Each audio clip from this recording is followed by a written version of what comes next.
বিভিন্ন সময় আছে আমরা এমন রিলেটেড ডাটা পেয়ে থাকি, যেমন এখানে আমাদের নাম লেখা আছে এবং আমরা এখানে যদি জেন্ডারটা উঠিয়ে দিই, দেখুন এখানে নামের প্রথমে যেমন মিস্টার এবং মিস যেভাবে লেখা ছিল এটা কিন্তু নেই, কিন্তু আমি চাচ্ছি এরকম নাম লিখবো এবং এখান থেকে যখন আমি জেন্ডার সিলেক্ট করে দিব, মেল দিলে মিস্টার আসবে এবং ফিমেল দিলে আপনার মিসেস আসবে।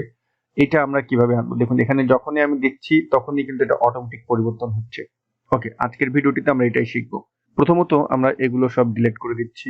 আপনি যে কাজটি করবেন এখানে তো অবশ্যই মেল ফিমেলের ডাটা ভ্যালিডেশনটা করে নিতে পারবেন, এটা না পারলে আমরা নেক্সট ভিডিওতে দেখে দিব, কিন্তু এখানে মেল ফিমেল লিখলেই নামের প্রথমে আমরা যেটা এনেছিলাম এটা কিভাবে আনবো, এই জন্য এই রেঞ্জটা ফুল সিলেক্ট করবেন। তারপরে আপনি এক একটা বাটন প্রেস করবেন, সেটা হলো Walter H L N.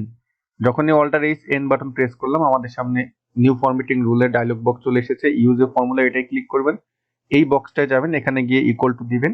Equal to দিয়ে এখন আপনি যেটা লিখবেন সেটা হলো যে আমাদের যে রেঞ্জটা আছে, রেঞ্জটা আমরা যেখানে মেল ফিমেল লিখতে চাচ্ছি সেই রেফারেন্সটার নাম কি, D3। তাহলে এখানে আমরা লিখবো যে D3 সমান সমান কি হয়, যদি মেল হয় ডাবল কোটেশন দিয়ে অবশ্যই লিখবেন, ডাবল কোটেশন দিয়ে এটা ক্লোজ করবেন, ওপেন করবেন।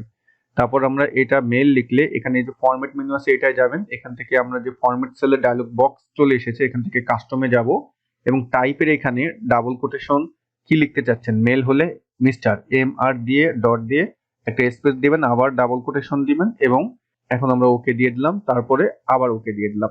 এখন আমরা যদি এখানে যাই, দেখুন এখন যদি এখানে তানবীর লিখলাম, লিখে আমি যদি এখানে মেল দিলাম তাহলে দেখুন আমার এখানে মিস্টার তানবীর চলে আসলো। ওকে, এখন ফিমেলের ক্ষেত্রে আপনি কিভাবে করবেন, আমরা ফুল এই রেঞ্জটা এতটুকুন সিলেক্ট করলাম, তারপরে কি করব, অল্ট এইচ এল এন, এক একটা বাটন প্রেস করবেন, অল্টার এইচ এল এন।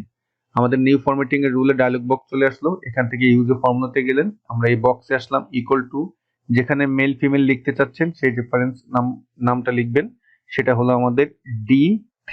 এখানে ইকুয়াল টু এখন ডাবল কোটেশন কি হয়, ফিমেল হয়, ফিমেল হলে আবার ডাবল কোটেশন দিয়ে আমরা এখানে ফরম্যাটে ক্লিক দিব এবং কাস্টমে যাব এবং টাইপের এখানে লিখে দেব ডাবল কোটেশন MS লিখে ডট দিয়ে স্পেস দিয়ে আবার ডাবল কোটেশন দিয়ে দিয়ে তারপর আমরা এখানে @ দিয়ে দেব, ওকে, তারপর ওকে দিলাম, ওকে দিলাম, এরপরে অ্যাপ্লাই দিলাম, ওকে দিলাম। এখন যদি আমি এখানে গিয়ে ফিমেল দিই, দেখুন MS চলে আসতেছে এবং আমরা যদি এখানে গিয়ে মেল দিই মিস্টার চলে আসতেছে। আমি নতুন করে যদি এখানে একটা লিখি যে রিয়াদ লিখলাম, রিয়াদ লিখে এখানে গিয়ে আমি মেল দিলাম, চলে আসলো। আর এখানে যদি এখন আমি জান্নাতুল লিখি, জান্নাতুল লিখে এখানে গিয়ে যদি আমি ফিমেল দিই, দেখুন চলে আসলো সুন্দরভাবে। তো যদি এই ট্রিকটি আপনাদের ভালো লেগে থাকে একটি লাইক দিবেন, আপনার মূল্যবান মতামত শেয়ার করতে ভুলবেন না। সবাই ভালো থাকবেন, আল্লাহ হাফেজ।